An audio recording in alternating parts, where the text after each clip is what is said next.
So we have a number of changes that are available for these stockpiles. First, we have the ability to copy the rules. So as you can see here, shows the two different stockpiles that are storage containers that I have at this outpost. So we can copy them. So if I want to copy the bar 9 settings to this one, as you can see, it switched from before I could only put food in here. Now it's everything but food. But I'm going to quickly turn that back. And then additionally, we are able to mark whether we want this stockpile to be eligible for delivery. So you can just check or uncheck that.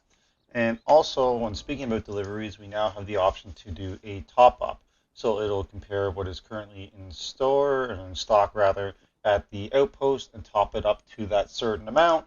And so that you don't end up like wanting to, so you don't end up having like 100 of something when you really only wanted 20. This will be particularly handy when you just want to make sure that they always have a pickaxe or an axe or whatever at an outpost, and that way you can just do a top-up order, and instead of just having a daily sending one back and forth, this will definitely solve that problem. Some more quality of life that they brought our way is we can now change our buildings by here. We can rename them from here, so you can call this like beehive area. Like you can rename it from here rather than before we would have had to walk right up to the building and do it. So that's amazing. There's also, we can go into, let's go to a outpost where this building only has like mining and a workbench, but we can now actually go and manage their other priorities here. If I actually get on job priorities before, these would have been grayed out. They still are, but at least we can change priority numbers, so that is nice as well.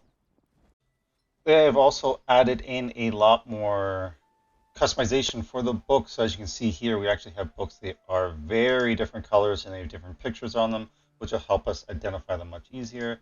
And then when we go into our actual area, we now have a book icon rather than just a plus symbol. So it will give us a little bit more details about each area.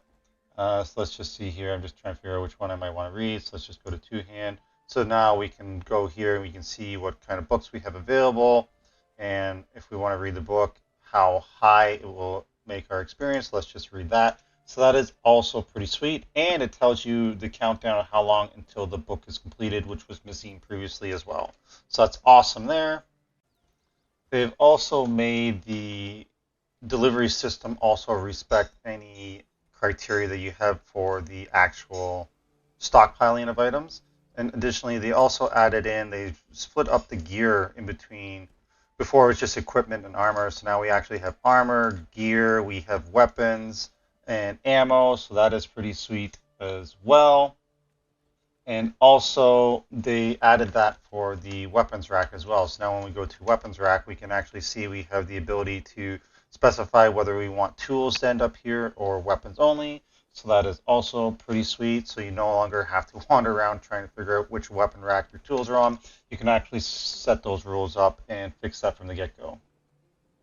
We are now also able to call our reservists. So actually, I'll just do this. So when we call our reservists, we can either mobilize them into guards or we can turn them straight into companions, which will help us as, you know, a bandit raid is coming in. Before, the guards would just wander around and do their thing, but now you can actually call them to companions and get them to come to your aid immediately, which is very sweet. It also is very handy for when you are rallying your army together, instead of having to individually, like, you know, click on them, like go to your population and go, okay, you join the army, or even press O and, you know, add squad and whatever.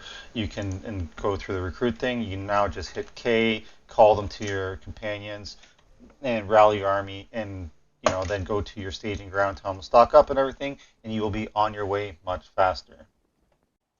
They have made some T3 changes. So for the lumber mill, they added in 2 advanced pit saws so we can have more efficient planks recipes and crafting there. For the Hunter's Lodge, they added in drying racks as well as a trapper station, so it becomes basically a one-stop shop for all your hunting needs and like a start to finish kind of area. So that's amazing there as well. Some quest update that they made is for when you start the game, right away, Lumbermere, you're going to be able to hire him as a follower, and they gave him a simple axe so that he can help you farm or gather the resources that you need in order to make his own house, which is going to be amazing because then he will even be able to start the research in day one, so you don't have to wait to day two to start the research. So it'll really jumpstart your village as well. Another small change they made is they gave us armor to our fur cloak, so it's now going to be advantageous to keep that on. We just get a nice little bonus of 2 armor there. So one of the biggest ones that I think is coming our way that they're going to do is they've added in the ability to practice fight. So you can do this in co-op as well as in your single player here. Just walk up to a companion, click practice fight, and a duel will start after a couple seconds. And this is really going to help you hone your combat skills, practice your parrying, and all that fun stuff. It's just a nice little simple feature. And I can see like this, especially in the co-op situation, just having so much more fun, fighting and killing your buddies. The downside, as you can see there, is I did break my companion's shield, so weapons do suffer damage from the practice, so just want to keep that in mind. Some other small additional changes that they've made is we can now destroy old coins and trophies in the outhouse. Before we weren't able to do that because they're considered quest items. We've now made it impossible to build structures on top of materials or resources like mud and peat, because you're able to do that before, and then it will kind of just remove them from you, so they can't do that anymore. NPCs drop tools and resources to correct stockpiles, respecting the storage rules when using staging ground when they're switching jobs and all that sort of thing. And they improve the delivery logic when canceling outdated deliveries. And kind of just to sum up or quickly go through the last remaining changes, as the rest of them are just kind of minor tweaks. They have overhauled the bandit camp migration in the highlands and swamps. So they have disabled them migrating into the lower areas. So I believe then that they should just stay on this side of the river.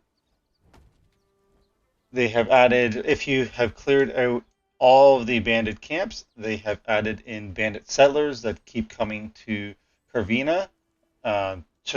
This will just give you something to do late game if you cleared it all out, as well as some additional renown farm when you go deal with them.